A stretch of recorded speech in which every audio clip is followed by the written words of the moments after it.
avoidants are generally highly empathetic, very loving, very conscientious. They really are generous and caring and show up to the best of their ability.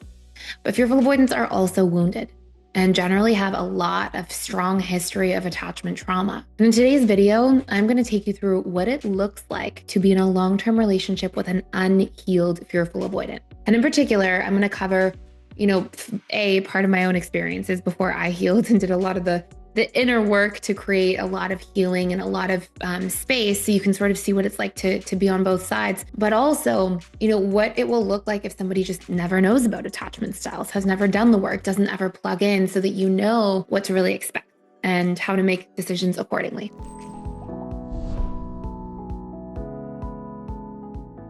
So, if you're new here, hello and welcome. This is a channel where I put daily content out. We often share lots of free gifts or free courses or exciting things here, but it's all about the subconscious mind, how we can actually rewire at the subconscious level to create huge new shifts in our patterns, to go from insecurely attached to securely attached, rewire our nervous system, build the best relationships of our life accordingly.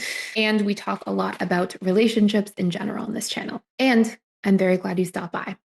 So I want to share a little bit about my own personal journey first, because I want to be mindful that, if you're watching this video, you're probably doing some degree of work, and that's why you landed here. And maybe you're in it. Maybe you're doing a lot of self-work and really diving in, or maybe you're in the PDS courses already and learning how to rewire and reprogram your actual attachment style and nervous system patterns through that. Or maybe you're in therapy, there could be a number of things. But this video is going to be really about, people who literally don't know anything about attachment styles, aren't really trying to grow or show up. And I think that it also will hopefully share sort of a reflection into what patterns may be left in somebody. And I'm going to speak a lot from my own personal experiences here too, just so you know that there's no judgment or me giving a hard time to anybody. I was a fearful avoidant. That's how I arrived at this work, because being a fearful avoidant attachment style is very hard. It's not easy. And it's obviously not easy on the romantic relationships around you. So let's dive in here and just unpack everything. First things first, and we'll talk about this in sort of the 6 stages of relationships. So the dating stage is that first stage of relationships. It usually lasts about, 0 to 6 months, depending on a number of factors. Are you long distance? Are you with somebody more anxious or more dismissive, etc.? But in this stage, fearful avoidants show up exceptionally well. And this is because fearful avoidants, much like dismissive avoidants, are operating their feelings minus their fears. So when they have feelings for somebody, but don't have a lot of commitment fears yet, haven't really deeply attached to somebody, a lot of their attachment wounds are still dormant, because really a lot of deep vulnerability and feelings usually trigger our attachment style to really come online. And that doesn't usually happen until, towards the end of the dating stage, or at least further down into that 6 months. Maybe you date and move into the honeymoon stage at 4 months, usually around 3-4 months, a month or two leading up to when you make a commitment to move into the honeymoon stage, which is literally what moving into the honeymoon stage is characterized by: some degree of commitment. Usually close until that point, your attachment style is not that activated. And so this is where fearful avoidants show what I like to think of as more of their true selves. They're very generous, they're very thoughtful, they're very insightful, they're super conscientious, they're very deep, they're empathetic, they don't do well on the surface. They like to really go deep and know somebody. They usually are a little spontaneous or like to try new things.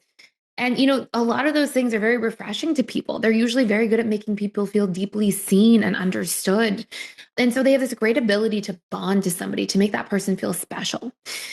And at the same time, once their fears start to rise up, the fearful avoidant is essentially met with this very difficult dilemma. Because when you start falling for somebody or developing feelings or deeply attaching, it's triggering at the same time for a fearful avoidant.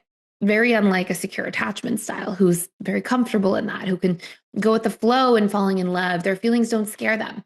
But for fearful avoidants, the more they feel, the more they tend to become afraid simultaneously. And it's really this bittersweet experience that they tend to have. And so much of this is largely because they have deep beliefs. I personally, when I was fearful avoidant, used to believe, fully believe, unquestioned, that, everybody eventually is going to change their feelings about you. People are going to eventually betray you. Nobody stays around forever. I didn't even trust, or people are going to trap you and make you feel confined or try to control you. I didn't even trust myself to keep feelings long-term. I was like, how can I know that my own feelings won't change for somebody in 5, 10 years. Like, how is that possible? And I used to really think that, like, no matter how much you cared for somebody, the more you cared, the more hurt was going to be what took place in the end, because ultimately everything was going to end in shambles. And that wasn't like a thought process or like a haha, that, tongue in cheek thing. That was something I genuinely believed at a subconscious level. That was what I stored. I saw really challenging relationships around me growing up. So that was my model for what relationships were. It was like, relationships look like this. And that's hard. And so everything about relationships is going to be really hard. And so when you feel for somebody and you develop feelings, oh my gosh, it makes it so hard. And because I believed that, the more I would care, the more I would feel the need to push somebody away, but I didn't want to lose them, because I usually, at that point that I'm pushing somebody away, cared deeply enough to want them to be close and to stay. And so all of a sudden I'd be in this push pull dynamic, and that would begin in early, in smaller ways in the honeymoon stage. So the honeymoon stage is your next stage of relationships. And that stage of relationships lasts, after the dating stage, 0 to 6 months, about another year to year and a half. So you're sort of sitting at like a year and a half to 2 years total. And fearful avoidance, unique from other attachment styles, when they get in the honeymoon stage, now there's something that can be broken. Trust can be broken. There can be something painful here that can, you could hurt me. We've committed to each other in some way. Now you could really hurt me. And it's in that stage in particular that I like to think of them as sort of having like one foot on the dock and one foot on the boat. And for me, I know in the honeymoon stage, I would start being afraid. I would always transition into going from like on, my best self, not fearing anything, to then once there was a commitment, and commitment would scare me. And it would scare me because I knew that it was going to make me feel chaos inside. It was going to make me feel like as soon as I was committed, oh my gosh, now you could really hurt me. This could now end, because if you violate the commitment or hurt it or don't show up as I think that we should in a commitment, then like that's going to be the end. I knew I wasn't forgiving of things, and had no capacity for forgiveness. And it wasn't coming from like having healthy standards. It was coming from like fear and extreme expectation. And, for me, that meant like, okay, now there's all this pressure. Like, okay, we've now entered into the honeymoon stage. We've now entered into the pressure cooker. And I also felt like commitment meant that I had to give myself away. Like I couldn't have my own hobbies or interests or needs. Like the relationship now had to be at the center point of my reality. And I just assumed that that's the way it was supposed to be. So you can think of it as like a pendulum swinging. I would start like slowly questioning things, doubting things is going to work long term. I would maybe be testing a little bit and test somebody a little bit more. So for example, I remember one time I was dating somebody, and they had told me like, yeah, I went out with my friends in the evening, and I, came home really early and went to bed early. And then, learning, and I said, oh, what time did you go to bed? Did you sleep well? Da da da. And didn't think too much of it. But in hindsight, too, like as a fearful avoidant, I was storing all information all the time. And then it was something like they said, yeah, I was back around 9ish. And then I heard from their friend that they were back at like 10 or 9:45. Like it wasn't even a huge discrepancy. And I remember thinking like, they lied. This is terrible. Like they're now a liar. And in my mind, rather than, seeing it from this like secure space of like, okay, well, there's like a 45-minute discrepancy. They said ish. They didn't say like at 9 o'clock sharp, I was home. It's not like they were out like partying, doing something crazy in some sort of crazy place that I should feel, some sort of way about. I like knew the friends that they were with, all these things, rather than like feeling like, oh yeah, like no big deal. Like they just didn't get as in detail in the story here. I remember thinking like, they lied. They're a liar. I can't trust them. And I didn't know how to be vulnerable or say like, hey, can you shed some context on that or some light on it? I didn't know how to be vulnerable because I didn't ever want to come across as like controlling or weak, a lot of these fears that I had. So what I would do in my mind is just like slowly like, hold on to that and put a wall up and be like, okay, well, now I'm not sure about you. And I would keep doing this, right? And then some days I would really get stressed about those things. I'd have a few walls I put up from collecting, ideas about things and people and situations. And I really had no capacity to communicate through things because I just didn't know how that worked or what that looked like. And so everything would just build a wall. And then, I'd have really strong feelings and on some days, and other days I would feel really threatened and confused about a relationship. And I would flip flop in my mind because I didn't have a capacity to address things. And I would jump to worst case scenario conclusions because I had a lot of my own core wounds. betrayal core wounds, abandonment core wounds, feeling so afraid of being trapped or helpless. Like, a lot of these things controlled. And so, that led me to start entering into the power struggle stage a little bit early. Now, this is statistically the stage that most people break up from. And this does not have a timeline like the other stages. People can spend a whole marriage in the power struggle stage and have never left. But securely attached people, they usually move through it pretty gracefully. Every attachment style goes through this. They usually move through it in like 3 or 4 months, and it's marked by slightly more arguments, disagreements. Now, if you're good at working through disagreements, right? If you're good at communicating through disagreements and solving for them, then you move through these things. All of the things that were causing disagreements, you learn about each other around, you learn what each other needs, you show up for it, and you come out of the power struggle stage much closer together.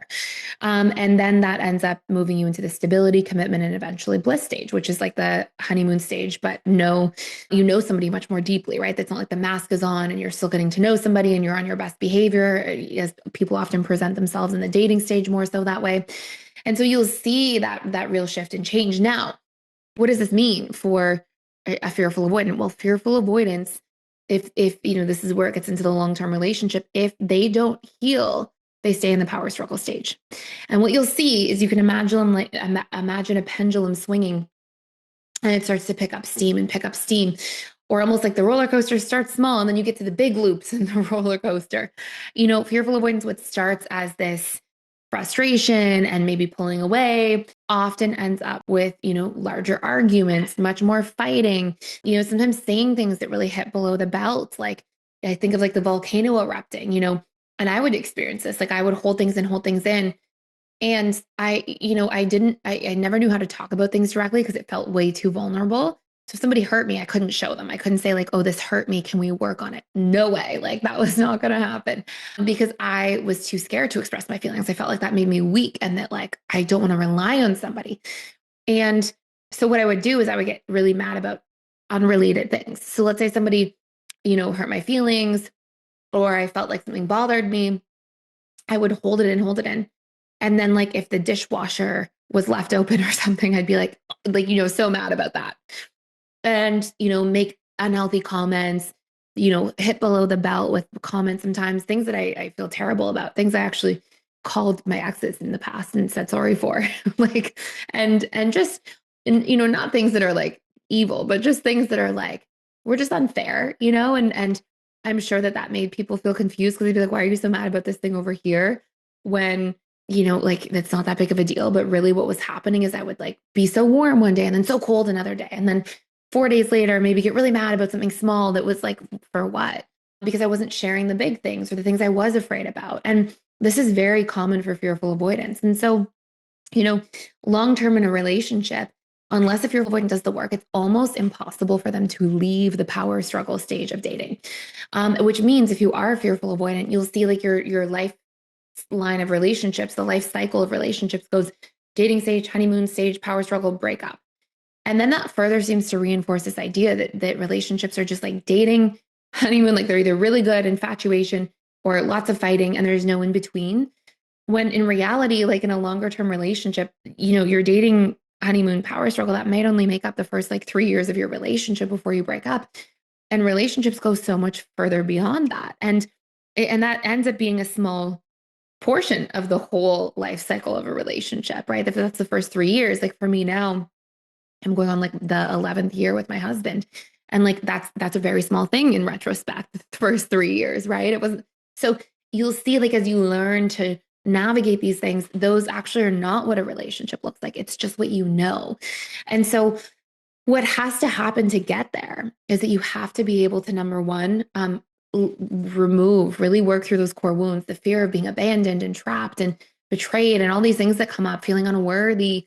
You have to work through those things. Those are things that you are not born with. Those are conditioned ideas. You can recondition them using neuroplasticity and subconscious rewiring tools, all of which we have in PDS in an enormous amount of detail, by the way.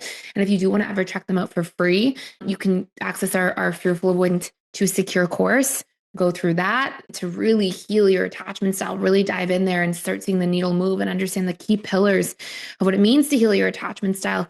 And by the way, when you do check that out, I'll tell you a couple other things that you can do here, but when you do check that out, you get to keep our needs course for free for life. Needs, knowing your needs, the person helps you self-soothe. It helps you be able to understand what you need to communicate to other people that will help you actually be able to be vulnerable and really connect with them. The needs course also allows you to understand other people's needs based on how they navigate, what they show up for, what they talk about. And you can do these assessments and questionnaires for yourself and sort of thinking about other people that can really help your relationships as a whole. And so you actually get to keep that course. It's $250 value for life if you check out the 7-day free trial, which will give you enough time to get through the Fearful Avoidant healing course and really start that path to healing. And the other things that are important, so rewiring your wounds, learning your needs, huge, and regulating your nervous system. We have a lot of work in PDS about somatic processing. We have, being in parasympathetic nervous system state, what it's like to get there, going through somatic release techniques. I mean, all those things are extremely important in the healing journey. And then last but not least, being able to actually communicate and share your boundaries with other individuals. Because if you don't, you're going to think you're good at setting boundaries, but you'll set them from anger. And if you're setting them from anger, it means a lot of things had to go wrong first. So there's so much more I could say about this video, but I would say in general, a relationship long-term will look like staying in the power struggle stage. You'll have these moments of seeing the fearful avoidant again and their like beauty, and their like generosity and kindness and care and empathy. But you might also just feel like there's this touch and go where you're feeling like confused and in this push-pull dynamic and feeling like, wait, we're so good. And then they pull away so much. And that can feel very difficult and hard to understand and hard to interpret and wonder, like, is it my fault and what's going on here? So just wanted to share some of this, and also in hopes that if any fearful avoidant listening knows that you can heal, you can change. And those are some of the really important steps to do so. So that's it for today. I hope you enjoyed this video. Please subscribe if you are enjoying these videos. We do free giveaways, free courses on this channel all the time. So that way you won't miss any. And thank you for stopping by, and I will see you next time.